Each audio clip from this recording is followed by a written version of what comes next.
जय हिंद दोस्तों, मैं किंकर पटना बिहार से। आइए आज एक महत्वपूर्ण विषयों को लेकर आपके सामने रूबरू होते हैं। बहुत सारे लोगों का होता है कि एलएलबी होता क्या है, एलएलबी कैसे करेंगे, उसके लिए तमाम जो प्रोसेस होते हैं, किस पत्ती के थ्रू हम एडमिशन ले सकते हैं, क्या एंट्रेंस होता है, जरूरी है या जरूरी नहीं है, ये तमाम तथ्यों को आज आपको हम रूबरू करने का प्रयास करते हैं और आपको तमाम जानकारियों को हम आपके सामने रखने का प्रयास करते हैं। तो चलिए देखते हैं।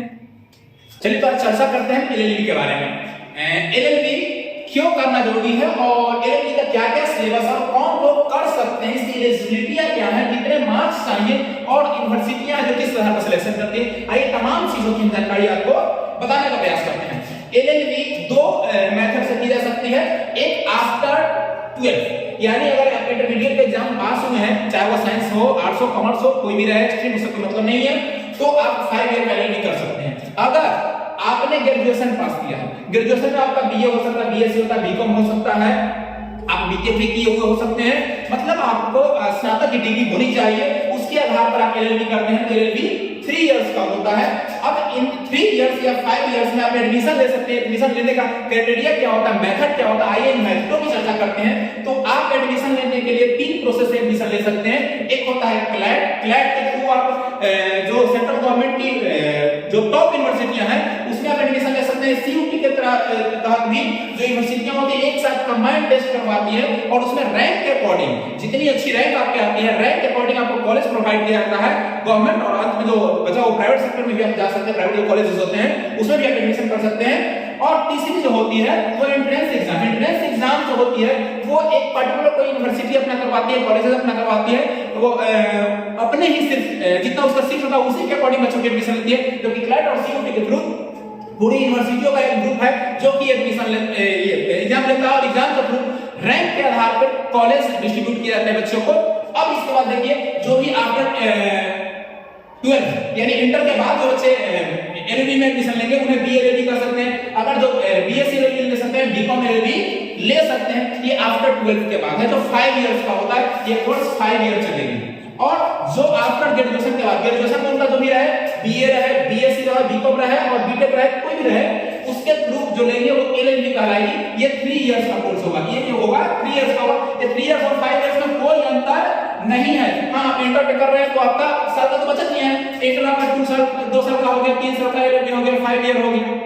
अगर आप ग्रेजुएशन करके करते हैं तो 3 ईयर का ग्रेजुएशन और 3 ईयर का एलएलबी तो आपका 6 इयर्स हुआ। आपका 1 साल का कहीं ना कहीं यहाँ पे बचत है। वही चीजें पढ़नी होती है जो आपका 3 साल का सिलेबस हो गया और 2 साल का आपका एलएलबी और यहाँ 3 ईयर आपको एलएलबी से जुड़ी चीजें पढ़ाई जाती है। अगर आप जुडिशरी की तैयारी करना चाहते हैं, आपको करना चाहते हैं, आप वकील बनना चाहते हैं, तो आपका कम्युनिकेशन स्किल सबसे अच्छी होनी चाहिए। आपको बोल चाल, रहन सहन, तौर तरीका के साथ साथ आप कैसे किसी भी बात को व्याख्या करें तो कि आपकी सुंदरता पे ज्यादा आपको नहीं प्रभावित होंगे, आपके पर्सनालिटी पे ज्यादा प्रभावित नहीं होंगे, आपके स्टेटमेंट पे, आपके तथ्यों पर, आपके एविडेंस पर प्रभावित होंगे। उसके आधार पर आप अपने जो भी क्लाइंट होंगे, क्लाइंट को खुश कर पाएंगे, जज के सामने रिप्रेजेंट कर पाएंगे। तो आपके पास कम्युनिकेशन स्किल बहुत अच्छी होनी चाहिए अगर आप एडवोकेट बनने का सपना देखते हैं तो। अब इसकी एलिजिबिलिटी कैसे है, यानी कौन लोग अप्लाई कर सकते हैं एलएलबी के लिए, चाहे सीयूटी की एग्जाम हो, चाहे वो आपका क्लैट का एग्जाम हो या एंट्रेंस एग्जाम में, जो ओवरऑल उनके पास 50% मार्क्स होना चाहिए। यानी जो बच्चे 12 फेज पर करना चाहते हैं तो 12 फेज में उनकी ओवरऑल सब्जेक्ट में 50% मार्क्स होना चाहिए। जो आफ्टर ग्रेजुएशन करना चाहते हैं तो उनका भी 50% मार्क्स होना चाहिए सभी सब्जेक्ट में। ऐसा नहीं किसी एक सब्जेक्ट में 30 नंबर आ गया, किसी एक सब्जेक्ट में 70 नंबर आ गया, किसी में 55 नंबर आ गया तो चलिए हो जाएगा, ऐसा नहीं होगा।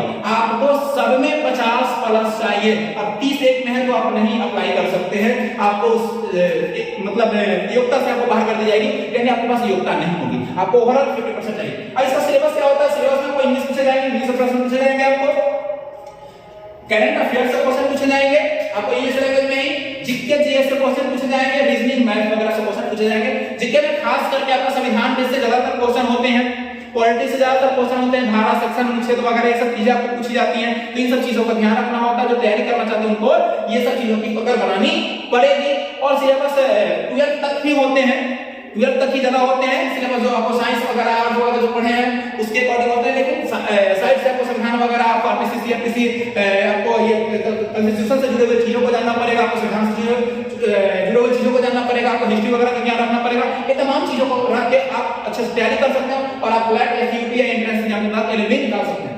अगर आपकी पढ़ाई होती है एलएलबी आप करना चाहते हो, फिर वहां से दो ऑप्शन आपको मिलेंगे, क्रिमिनल और सिविल। आपको चॉइस करना होगा कि आपको कैसा वकील बनना है, क्रिमिनल या सिविल। जब आप एग्जाम पास हो जाते हैं तो आपको एक रजिस्टर्ड वकील बनने के लिए आपको दो तरह का प्रोसेस गुजरना पड़ेगा। अगर आप स्टेट गवर्नमेंट के अंदर चाहते हैं कि आपको वकील बनने के रहे, तो उसके लिए आपको स्टेट बार काउंसिल से आपको एग्जाम देकर एक एनरोलमेंट नंबर प्राप्त करना होगा, जो कि जैसे आपको एक वकालत नंबर कर सकते हैं।